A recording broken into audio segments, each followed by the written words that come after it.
sometimes things that you can't see or don't know, it's so small when you're earlier in life or in your early 20s, you don't know it. Maybe it's there, or maybe you just can't see it. But by the time you get to your 30s, things grow up to where you can see them. You kind of see them. You can see them. And honestly, that's not necessarily always a bad thing. I don't think it is a bad thing. I don't think it is. If you're looking for it, it can be a really, really helpful thing. I think what we're trying to say is there's an invitation in our 30s to deal with things that, it would have been awesome if we dealt with them sooner, but maybe we couldn't see it. Yeah. Maybe we had no reason to see it. And that's huge, because don't you think that like every stage of life has an invitation? I would hope. You're listening to the Ferment podcast, conversations about worship and transformation. This special edition of the podcast is entitled So You've Turned 35, featuring a candid and helpful conversation between Adam and Heather Russell about this overlooked stage of life.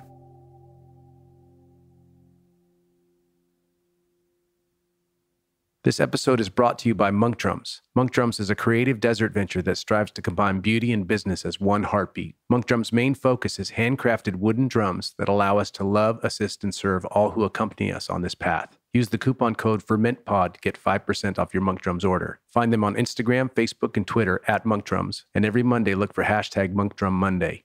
Speaking from personal experience, monk drums are wonderfully crafted and they sound amazing. They blend the best traits of both the djembe and the cajon, and I found them to be incredibly versatile in both the live and studio environment. Check them out at monkdrums.com. This episode is brought to you by our friends at worshipteam.com. Worshipteam.com comes preloaded with over 12,000 songs, with new songs being added all the time. Hillsong, Bethel, Vineyard, Six Steps, Jesus Culture, just to name a few. Service building with Worship Team is a snap, and all the songs are completely legal and licensed. You can also find them on social media, Facebook at worshipteam.com, Twitter at worshipteam, Instagram at worshipteam_WT. Visit them at worshipteam.com for a free trial today. Complete worship planning with thousands of songs, easy interface, mobile apps, and legal rights for your church. All you need in one place, worshipteam.com. Today's episode of the Ferment podcast is brought to you by Hardin Coffee, a small batch custom roaster located in the rolling green hills of Kentucky. At Hardin, we believe in locating world-class coffee from around the globe and delivering it to your door fresh and roasted to perfection. We specialize in single origin coffees as well as seasonal blends. Coffee is communal, coffee is culinary, coffee is art. Visit us today at hardincoffee.com. Hey, Heather. Hey, Adam. That's right. I'm sharing this episode not with a friend. What? Thanks a lot. No, you know what I mean. Someone who's more than a friend. Oh, there we go. What up, everybody? That's my wife, Heather. Hi. Yes, we are doing our first tandem ferment episode. Tandem ferment. We're sitting at our kitchen table. We are. There are no children here. It's a miracle. The dog is not being annoying. I don't know what's happening. Neither do I. The Lord is surely among us. Clearly. Hey, here's what I want to do. We've been talking about this for a while, but we want to talk about this with you guys. And so the title of today's episode is So You Turned 35. That's right. That's right. Maybe I should explain a little bit about what we're talking about. This is something Heather and I've noticed a little bit, and I've given it the title, So You've Turned 35, but it's not exactly 35, right? Right. We want to talk a little bit about a life stage, a stage in life that maybe doesn't get the attention that some other life stages get. And it needs attention. Absolutely. Yeah, so let's do life stages here for a minute. Sure. People are born. Yes, most of them are. People are born. And we sort of universally recognize that that's a big deal. Right. People realize that when someone has a baby, we make a big deal about it. We have showers, we celebrate them, we take them gifts, all that kind of thing. Right. And then shortly after they're born, they are weaned. Yeah. A couple years. And that doesn't necessarily just have to be, at a certain time, but it marks the point at which they start gaining independence from their mother. Yeah. And then the next stage is like kindergarten, right? Right. Where they start interacting with peers, people their own age. And they go away from their mothers. Right. They go to a school. Mm-hmm. And then I think we also recognize that graduation is a big deal. And maybe before graduation, adolescence. I think adolescence is probably the life stage that gets the most attention, that we're really aware of and careful to attend to people's emotional needs during that time. Yeah, and people are awkward. Yeah. And some of them grow out of it. Solid burn. Yeah. So we realized that like when you're in middle school, life is hard. Right. You have hormones showing up. And there's so much grace given to kids at that age. And I know people are like, what are we talking about right now? Yeah, we're getting there. We're getting there. So there's adolescence, and then there's graduation, both from high school and college. And we realize those are big deals. People have parties, they give money, there's ceremonies, there's all these things. But then something happens, and it's basically, from my pastoral experience, we just sort of like go quiet on people, don't we? Right. And so it's like after they get out of college and they quote unquote start their life, we don't really pay a whole lot of attention to that next really important phase until maybe they are older and maybe they become grandparents or retire. But there's a big chunk in there that is really vital to pay attention to. Yeah. And this is something that Heather and I have just noticed pastorally as we walk with people through their lives. We've just noticed that like major stuff happens in people's mid-30s. Right. And really what kicked it off for us is we've seen a lot of really terrible things happen. Yeah, trauma. And people really fall into hard times that seem unnecessary. Yeah. What we've noticed is people get drinking problems. Right. Or people get divorced. Or they get depressed. Or they have some sort of crisis of faith or crisis of identity. Yeah, they really take ownership, or they begin to question their faith in a new way. And, this is clearly not universal. No. But we've noticed that a lot of it is in people's mid-30s. And we're both trained therapists. No, that is incorrect. That is incorrect. Yeah. Disclaimer. That is a disclaimer here. I think we just should say that. Like, I'm not a therapist. Heather's not a PhD. I've done literally no research in life development. So everything we're talking about today is strictly observational and pastoral in nature. But I think it might be helpful. I think so. I think people's life gets real in their mid-30s in a brand new way. Absolutely. I think that's what we're trying to say, right? I think it is. Okay. So I thought after we've sort of like, I guess, explained a little bit about what we wanted to talk about today, I thought maybe we could take a few minutes, Heather, and we could talk about why we think this happens, and then maybe what are a few very practical ways people could approach this season in life. Right. So I think it's pretty much a given that we all agree that life is always hard at some level. Like when you're in college, you think it's super hard and you're stressed out. When you're studying all the time. Yeah, and when you are first starting out at any job or any new transition, it's hard. But there's something about getting to maybe some point in your 30s where you've been at something for a while that brings a new level of difficulty. Yeah. And so some of the things that kind of feed into this are jobs. Like by the time you're in your mid-30s, you've been at a job probably for a little while. Yeah, it's probably not entry level anymore. Probably, unless you're starting something new but for the most part, these are general statements, but still, you've probably been at something for a while, or at least, even if you're new at something, you're older. Yeah. And you have a little more experience. You probably have some kids. Yeah, you might have a spouse, you might have some kids. If you have a family, you've probably incurred some bills, maybe some student loans, maybe a mortgage. Yeah.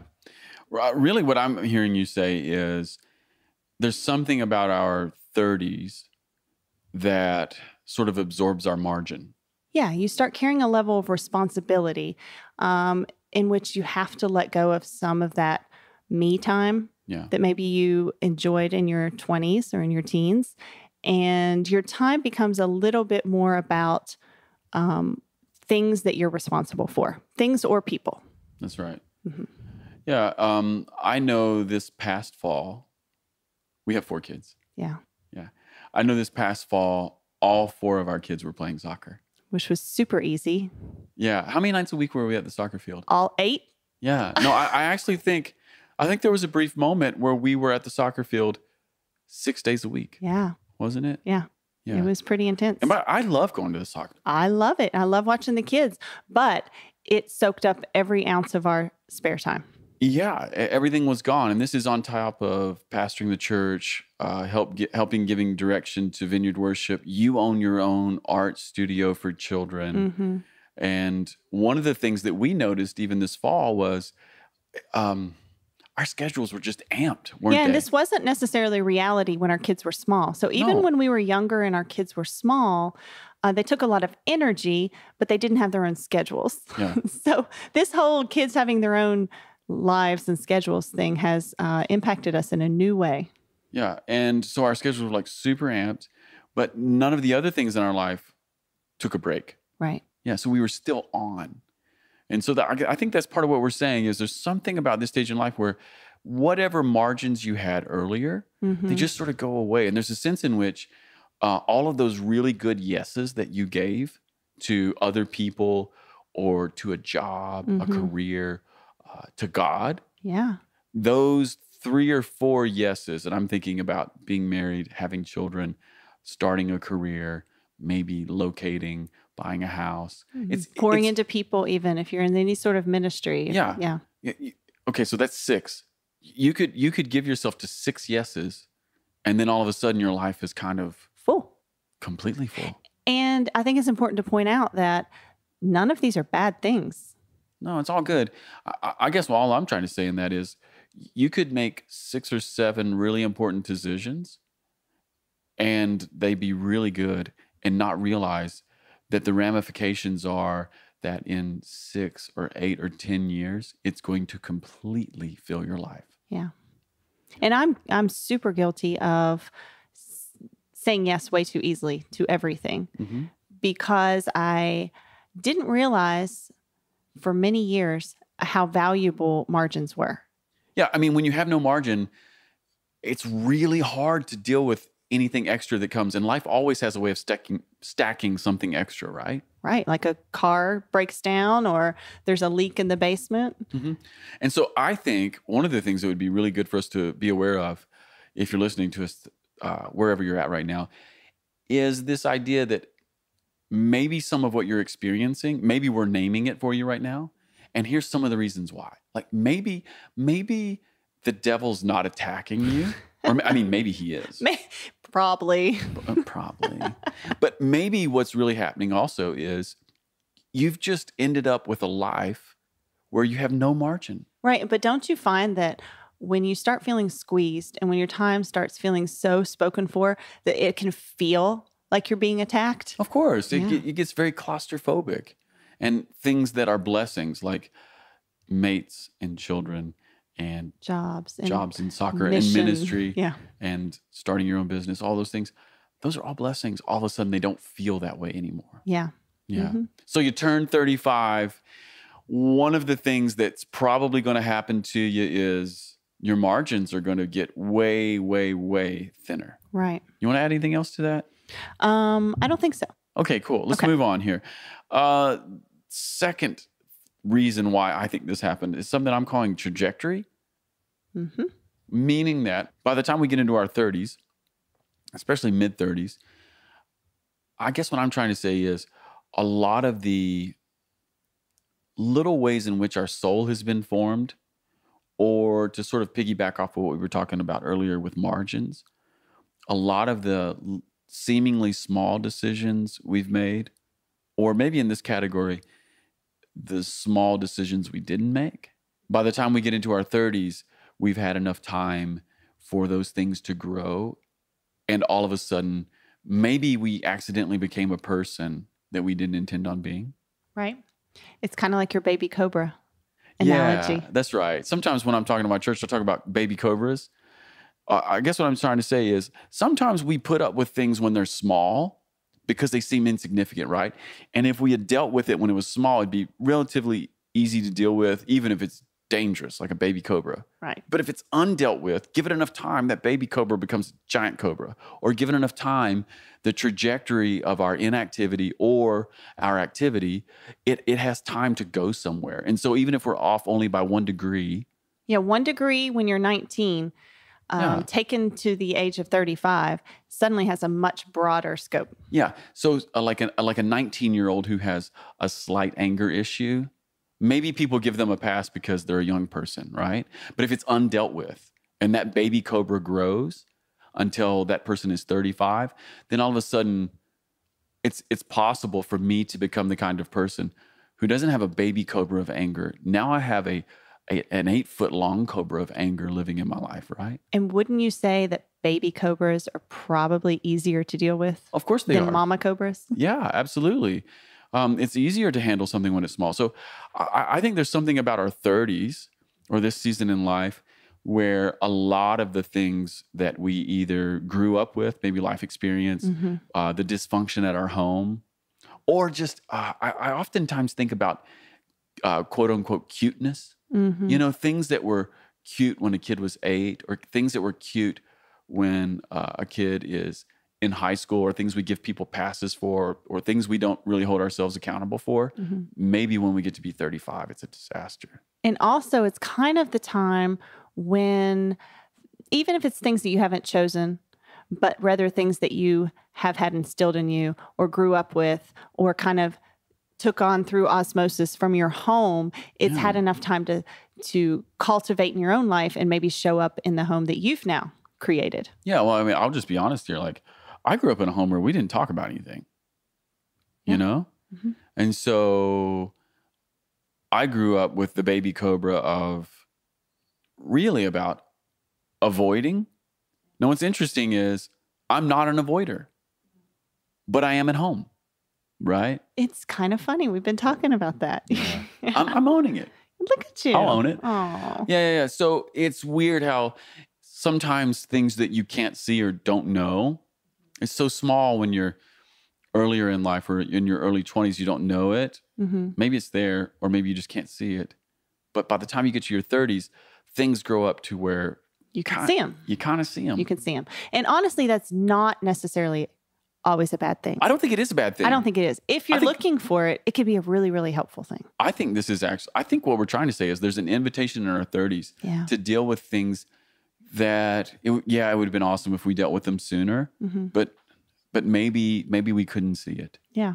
Maybe we had no reason to see it. And that's huge, because don't you think that like every stage of life has an invitation? I would hope. To growth. We're gonna frame it as invitation. Let's talk. Yeah. Let's do it. Yeah, I think invitation is a better way to think about that. Yeah. So if this is sort of like hitting home a little bit and you're like, oh my gosh, this is me. Yeah, I don't think it would be helpful to think this in terms of condemnation. Right. But invitation. Right. It's perfect. I mean, maybe if you've made the choice in your when you were 19 or 20 to go to Taco Bell twice a day, every day, by the time what's the matter with Taco Bell? Well, nothing's necessarily the matter with Taco Bell. Why are you beating up on Taco Bell? Maybe that decision by the time you're 30 would be like a really bad thing. If you went to Taco Bell every day, twice a day, you're dead. So we have got a couple different things growing. We've got things that, maybe have been our choices that grow up. And then we also have things that we could become aware of. Yeah, and then we received. Yeah. Yeah.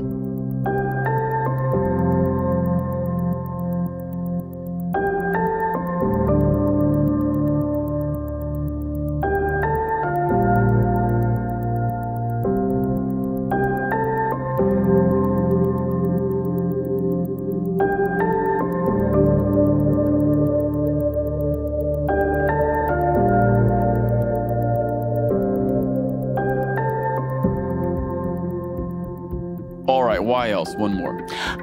Okay. We've been talking about this a lot. This is a little weird. Yeah. Maybe a new one. Yeah. But boy, technology. Yeah. I'm calling this one "The Robots Are Lying," which I love. That's great. Yeah, we've been talking about this a lot. The robots are lying to us. They are. Right, and I don't want to sound like. Oh, you're going to sound like get off my lawn. Hashtag I don't get off my lawn. I don't want to be get off my lawn guy. Throw your phone in the river, get a flip phone. No, I'm not saying that. But I do think we have to sort of like dig this up because. No, we just need to own it. I think we need to own it. Okay, so I've got my smartphone next to me. Always. My precious. My precious. Yeah. And I think we've had these things now for more than 10 years. And by we, I mean, like most of us have had these for more than 10 years. Some sort of smart device. Yeah. And if you are in your 20s and 30s in particular, you got these kinds of phones and this kind of technology with these sorts of apps. You got them at a really important moment of your own formation, like in terms of personal development. And the robots lie to us. And I think one of the main reasons, or one of the main ways they lie to us, is in the area of comparison, right? Right. Like most of the apps that we run that we're really addicted to, they have a social media feature to them. Right. And none of these things we're saying this isn't new news No. or new knowledge. And we're No. not the first ones to say this. No. But I do think it's important to link it to this stage of life, that we are at a really, we're talking about a really important stage of life when your margins are already thin. Yes. And you're already, in some ways, struggling just with doing life. Yeah. Life's getting real. And then you throw on top of that the deep pit of comparison that is inside of all of these social media applications. And it can be a little overwhelming, and it can actually cause you to become paralyzed because you're constantly looking at other people, looking at other things, and comparing your life to someone else's life. So our lives are already a little bit hard at this point. Yeah. And now you're taking something and you're comparing your life, which you know the good, the bad, and the ugly, to someone else's high points that they're Only posting. their high points. Only their high points. And suddenly there's another layer of stress built into your life. Yeah. And I think this is really subtle. I think this is really subharmonic. But this comparison thing, and I think the comparison thing, it's always at work, especially with the way we live our lives now. But I think it works two ways. So on the one hand, we're looking at other people's highly curated lives. While we feel the lack of margin, and we have become aware maybe that some of our baby cobras have become mama cobras, Yeah. right? Yeah. So we feel inadequate, and then all of a sudden we're living in this jungle of comparison. Yeah. And we can't see everyone else's cobras in their own lives. We can't No. see everyone else's low points. We only see their high points. So it reinforces all of that insecurity. And then, so that'd be one way. Right. But on the other side of this ball, I also see not only are other people putting forward highly curated forms of their lives. Oh, man, we have to play. We got to play the game. But we do the same, right? We do the same. Yeah. So what ends up happening is when you look at my Instagram, and if you want to go to my Instagram, you can. It's not private. You can look at all my photos. Oh, you silver fox. That's right. But if you go to my Instagram, one of the things you're going to find that I've highly curated my life, Right. right? I mean, yeah, we do. Yeah. So I don't put pictures of myself up when I have a stomach virus. You know? Thank God. I don't put up pictures of myself when I've really been a bozo, or when I have like allergy eyes or something. You know, I don't do that. And so I see this thing going two ways. Like everyone else is putting up their highlights. I'm comparing. And then all of a sudden I begin to play that game, and it forces me to live into a false self. Right. And so when you're in this mid-30s time of life, when you need to be truer. When you've got to be true to make things work, suddenly you feel like you got to be something else. And I think that happens at not just 30s. No, it's everything. It's everyone. Goodness, I'm seeing this as like an amplifier. Yeah. Right? Yeah. Yeah. I mean, I'm a mom. And let me tell you, mommy blogs are no joke. Yeah, it can be brutal, right? Oh man, it's rough. And if any of you are in any forums or chat type things on Facebook or whatever, those things are rough. Yeah. Like you can't do anything right. No. You'll be ripped apart. Yeah. Yeah. And these are people who don't know you and don't know your life. Furthermore, I just sort of think, just to sort of piggyback on what you said there, wouldn't it just be better for all of us, if we're going to take any parenting advice at all, Shouldn't we just take parenting advice from people who have actual grown children who have turned out okay? No, I think we should. I think we should make it our status update on Facebook. My child is doing this thing. Does anyone know what I should do? And you should listen to the maybe 16-year-old or the 19-year-old or, someone who has no experience. It's an epidemic. Oh. Okay, so comparison. Yes, there we go. It's one of the ways that the robots lie to us. Sure. They lie to us with comparison. The second way that I wrote down that the robots lie to us is with controversy. Oh, yes. The internet runs on controversy, I guess is what I'm trying to say. Again, there's two things that I sort of have in my mind here. One is, for whatever reason, if you want to have like a platform on the internet, and there's exceptions to this, but if you want to have a platform on the internet, one of the best ways to have a platform is to be controversial. And people are learning this osmotically. And so this again goes to that idea of formation. And some of us want to be significant. And one of the best ways to be significant, in addition to curating our life to look great, is also to be controversial. Right. And the internet and all of these apps and all of these programs are, I don't know, written, formed, coded in a way that... No, exactly, the algorithm. That pushes controversy to the top. Yeah. And it increases our likelihood to see things that are that push our really buttons. extreme. And that push our buttons. Yeah. Yeah, that's one of the things that we've learned in the last couple of years about Twitter and about Facebook in particular, is that the algorithms that run those platforms are fine-tuned for controversy. Mm-hmm. And so because those platforms want to keep us on the app and keep our attention, they've realized one of the best ways to do that is through basically just getting people to fight. Right. And so here we are trying to live our lives, and we're in the trenches, and we have a little energy, and we're spending it all choosing sides and being against people that we didn't even know 5 minutes ago we were against. Not only that, we're saying things sometimes about people or to people on the internet that we would never say to their face. Right. So Adam and I are experiencing that in our own town right now. Yeah. So there's been a bit of controversy. There's been an event, and people are posting the worst stuff. Just terrible things about people in our community on Facebook. But let me tell you, we live in a really small town, and we are like, these people are going to see each other at our grocery store. And they would never say those things. And they'll smile and wave. Yeah. But something is coming out online that is forming a part of them that's creating divide and controversy and extremism that is super unhealthy. Yeah. And if you're wondering, like, why have we taken the conversation this direction?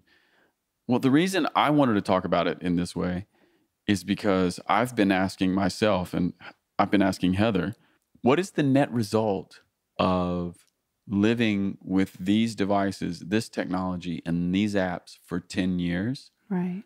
What does that do to our soul? Yeah, because... Does it make me more able to handle or less able to handle life? It does something, because you and I both are on our phones every day. Yes. You can't do something every day without it affecting you. Yeah. So how is it affecting us? I think it's an important question. I think it is too. And I'm not wanting to draw maybe the straightest line, but I think it's connected. I mean, I don't know the answer, but again, this podcast is more about awareness and becoming awake to a reality than necessarily prescriptive answers. Yeah. So I think it's important that we become aware that these devices, smartphones, the internet, all of this are pulling out or maybe injecting into something in our personalities about controversy and comparison that maybe might not have been there otherwise. Yeah. And by the way, I'm very aware of the fact that you're probably listening to this podcast on your iPhone. Right? Inception. Yeah. But there's something there, and it's forming our souls. Okay, one more thing about the robots are lying. And we've already sort of hinted at it, but the apps that we most love, they're actually created to hold our attention. It's like the nicotine and tobacco. That's it. Yeah. And so there's something about this phase of life that we're getting into that some of us are experiencing, that in the very moment where you need margin and you don't have any, oftentimes the little bit of margin that we had is being absorbed by things that may or may not be forming us to even be able to handle the little margin that we have. Right. And I don't think this is a new thing. Like, No. I do think that people, when they're pressed and they have no time, that there's a piece of you that wants to escape. And there's always been a way to escape. And not all, I actually don't think all escapism is bad. No, you got it. Yeah. So maybe it's a recliner and the TV in the 80s, you know? Yeah. But now it's definitely phones. But there's this other layer of the algorithms and the apps. There's this other layer that's actively working. Yes. Well, I'll go ahead and I can confess. Man, this is like really confessional time. That's right. You. I can confess. I was listening to a podcast the other day where I was listening to a podcast on my phone the other day where some guys were having a conversation and they made one another get their phones out and look at screen time. And so I looked at screen time and it's like, it's average screen time, right? And so I looked at mine and it was horrible. Yikes. Do you remember what it was? Yeah, it's 3.5 hours. Wow. Yeah. That's terrible. It's like a really long superhero movie. And as soon as I saw it, I immediately wanted to, superhero movies. That was for you. Yeah. I don't like superhero movies. Anyway, but as soon as I saw that number, I instantly wanted to, well, I was doing the sort of the rationalization game, right? Oh, I was doing some marketing. I was working on, I was reaching out as pastoring some people. Yeah, I was reaching out to my church. I was working on stuff for Vineyard Worship. I was calling people, I think you were shopping for boots. I could have been. Probably. I have a thing for boots. Yeah, online boot shopping. It's a thing. It is a thing. But it's funny. Right. You look at the number and you're like, wow, I don't have a lot of time. I do have a lot of kids. I do have a ton of responsibility. And then there's this flipping phone over here that's drawing me in. Right. Yeah. So are you saying throw our phones away? No, I'm not. I'm just saying that I'm not sure what I'm saying right now. I'm just saying that I know about it. Yeah, it's a thing. Right. And it's important to just own it. Yeah. And I'm also saying that maybe some of how I feel in my low moments, okay, I'm 41. Maybe some of how I feel right now in my low moments, maybe some of it is some of the stuff we've been talking about. It's worth consideration. Yeah. Okay, so we've sort of identified the problem. Right. A little bit. What are some things that we could do to maybe practically move our life through these stages in a healthy way? Well, I think the number one thing we can do is to become aware that this is even a thing. Like, I think that's the point of this podcast, is to highlight this stage of life and say, hey, guys, this is a thing. Like, life gets really hard in your 30s, and you need to realize that that's coming. Because honestly, some of it was a bit of a shock to me. I'm not going to lie. It was a total shock to me. I mean, I had a fairly significant spiritual crisis in my 30s that I've talked about, not a little bit. I've talked about quite a bit. Right. And I don't mind talking about it. But I had 2 years where I really struggled in my faith. Yeah. And I feel like what we've come to find out after talking to lots of people in our church is that's not uncommon. It's not uncommon. And it doesn't necessarily mean that it's going to happen to you. Or that it has to. Absolutely not. But I found out that when I was sort of working through some of my stuff, I thought I was the only one. And so I didn't tell anyone for over a year. And then I began to open up and share with a few people because I'd become so miserable. Yeah. And then in the sharing, basically what was reflected back to me was, this is kind of normal. Yeah. And so if we can become aware and acknowledge that life is going to get hard, like that our margins are going to get smaller, and that there are forces working against us to steal what little margins we have, and that our choices are coming home to roost. And also, we forgot to mention this one, but as a woman, I would like to say, even our physical bodies are not what they used to be, as far as we don't bounce back quite as easy. Like we start getting older, and late nights, you can't stay up quite as late. You can't recover quite as quickly. Like, if you know. So there's spiritual components here. Yeah. There's emotional components. There's even physical components. There is. And so just what we're kind of hoping for is to draw some awareness here. Yeah.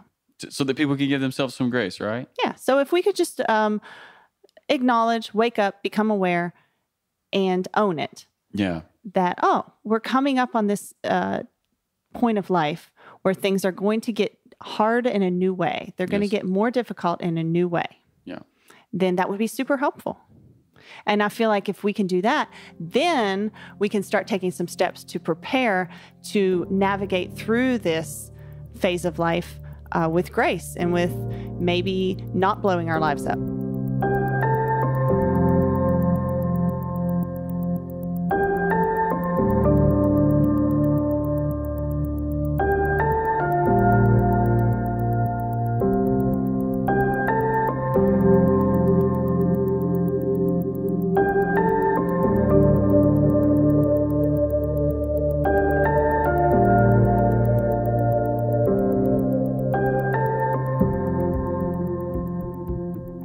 Okay, so how can we take some steps to navigate? Okay, well, we've talked about a few things, but I think Beyond just becoming aware. right, we got to become aware. But after that, you can start preparing and you can start like doing some things. And even if you're in the thralls of this right now, or even if you've passed through it, like these things are still helpful. The first thing I think we can do is we can connect with people. Mm-hmm. Like we got to have some friends. Mm-hmm. Yeah, you can't go it alone. It's super important. And I'm not talking about just surfacey friends. And I'm not even talking about friends that you only call when everything gets real hard. Yeah. But I'm talking about friends who maybe that you share your anxieties with, Yeah. that maybe you share your struggles with, you share your heart with, you even share your dreams with, and you can like kind of talk to them about the things you're feeling. Yeah. Yeah. Is that Dr. Phil enough? I think it's great. And I also want to say that it's so important to have friends. And I've noticed that people sometimes don't invest in their friendships at a certain point. You know, they let life take it or whatever. Or I've been meeting more and more people who, you know, don't have a friend that they feel like they could have this conversation with or begin to share their difficulties or their vulnerabilities with. And so maybe the first step beyond awareness is to begin to carve out some moments to actually have friends, you know? Yeah. So which means that you are looking at your life, you're assessing your margins, and you are weighing friendship as something that is important enough to fit in some of that time that is so what's that word? Sparse. Yeah. So I said sparse. Sparse. Sparse. That's right. Your free time is very sparse. Yeah.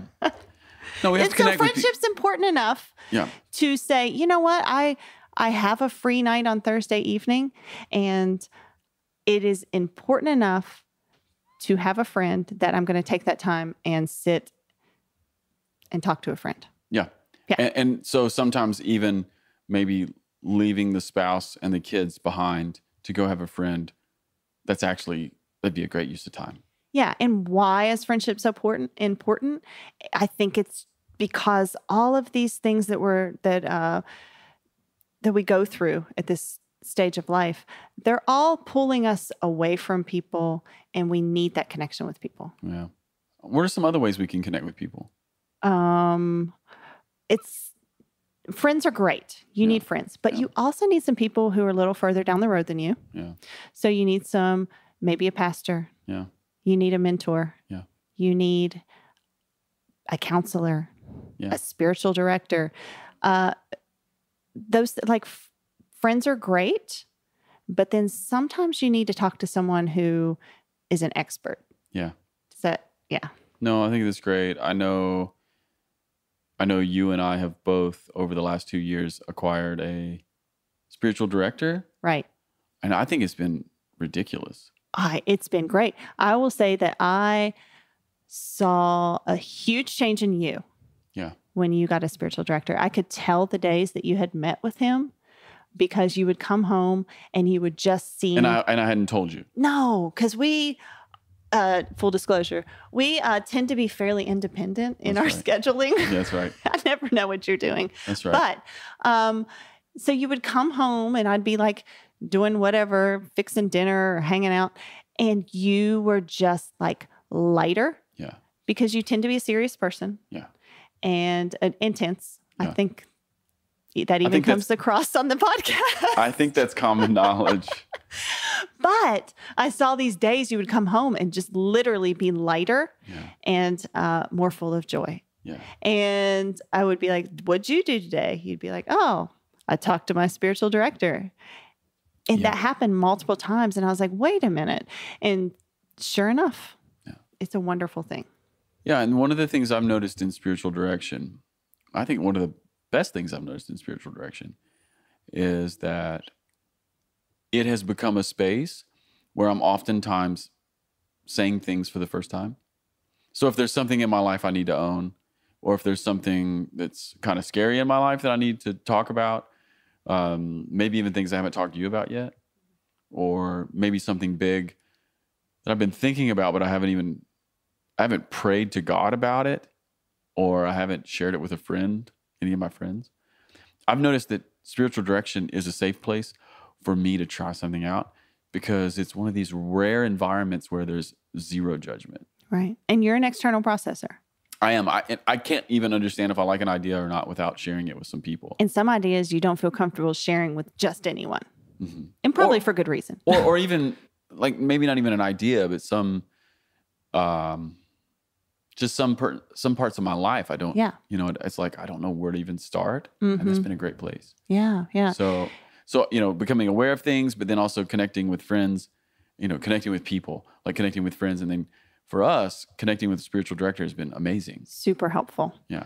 And I know for some, a counselor who can help you navigate like trauma or a pastor. Things that have come up and bubbled up in your life from your childhood. Yes.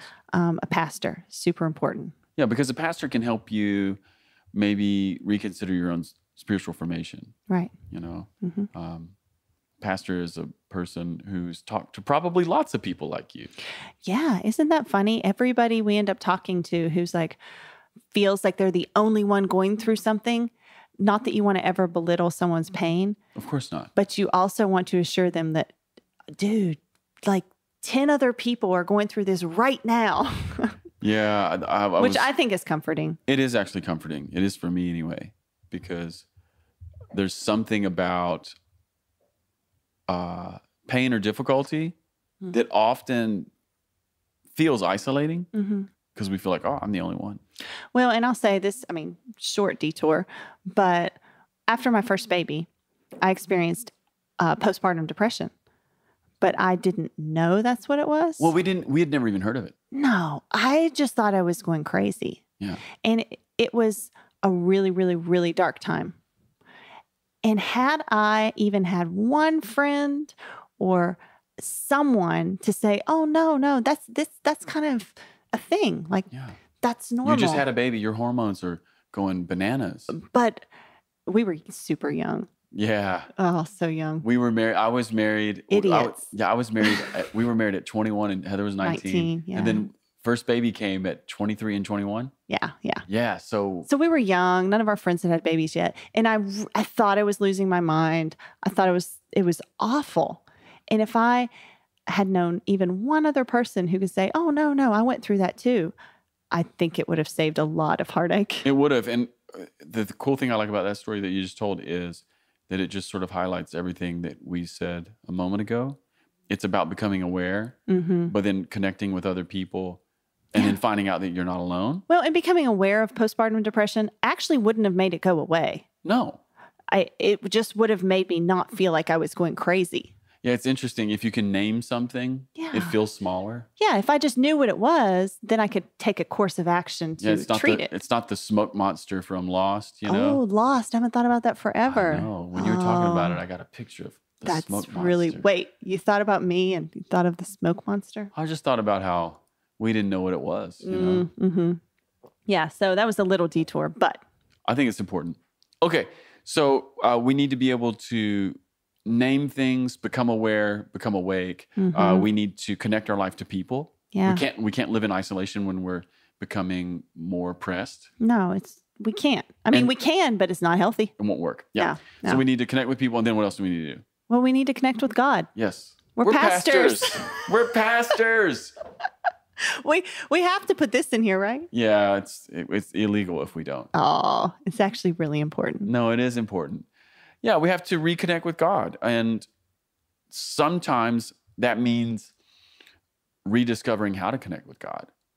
Right. And can I just say, it's really difficult to connect with God when you're thinking about 14 other things and when you are stressed to the max and trying to do multitasking like crazy. Yeah. Yeah.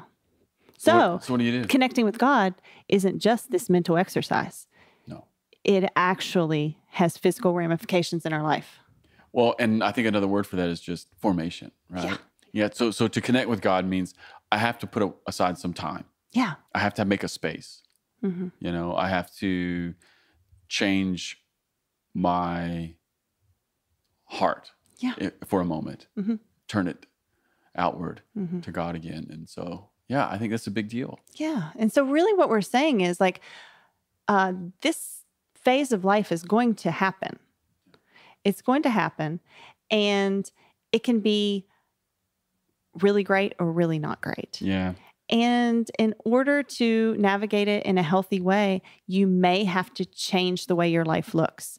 Because to connect with friends and to connect with God, it actually changes the pattern of your life. Yeah. Yeah. Well, I just want to say one more thing about connecting with God.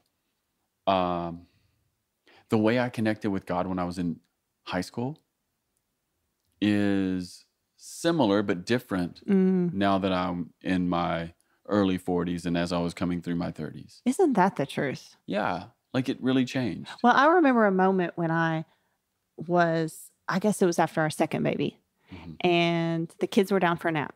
Yeah. And I was scrubbing the kitchen floor, and I guess it was from church. I don't know. There was a scripture in my mind, and I was just kind of mulling over that one small piece of scripture in my mind, and I felt a connection with the Lord. And yes, I was multitasking. I know I just said that a moment ago, but I was scrubbing the floor and meditating on this piece of scripture and felt super connected to God. And then I was like, wait a minute, this has never happened before. Because up to that point, it had been like I had had time to sit and pray and read long pieces of whatever. Yeah. And now the kids are asleep. I'm scrubbing the floor and I'm connecting with God in this way. Yeah.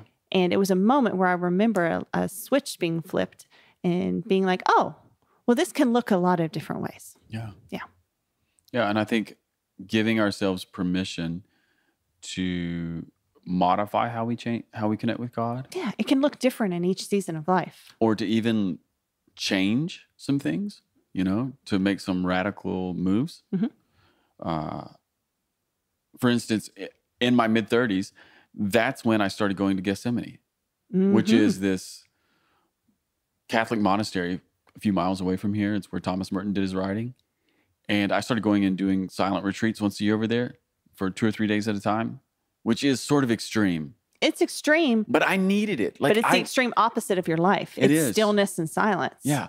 And I needed it. And that was not how I connected with God in my teens or my 20s. But in my 30s, what I really needed was, I didn't need another worship CD. What I really needed was space, and I needed quiet. Yeah. And so I think giving ourselves permission to connect with God in new ways, and maybe even some permission to explore, and if the things that we used to do, we don't have time for it, or if it just isn't the thing anymore, I think it's okay. Yeah, there's no stress there. There's no condemnation there. That's right. So what are we saying? We're saying be awake. Be awake. Connect with people. Connect with God. Yep. Hey, this is really good. This has been fun. You did real good. Can I just say that I'm a huge fan and I listen to all of your episodes. That's right. Yeah. Anything else you want to tell me? No, I don't think so. Okay, cool. Hey, we hope this was helpful. We hope this was something that allows you to maybe name the moment you're in, or to give you a bit of an idea of what may be coming for you, and not in a negative sense, but just like, wow, this is sort of the ramifications for getting a full life. Mm-hmm. Or maybe you're in your 40s and 50s and you've wondered for years, what the heck happened to me, you know, back Right. then. So maybe this can bring some clarity. Hope this is helpful. And let's do something a little different. okay. We talked about, if you have some thoughts on this, if you have some experiences, Oh yeah. why don't you shoot us a little message? You can shoot us a message on our Instagram, Yeah. or you can just comment on the Ferment post that'll show up on Instagram or Facebook. We'd love to hear your stories, things that you've done, things that have worked, ways that you've connected with God and people as you've gone through life and as your life is filled up, and ways that you've stayed a whole person rather than a pressed down, fragmented, frazzled person. Yeah. All right. High five, babe. High five. Peace, everybody. Bye.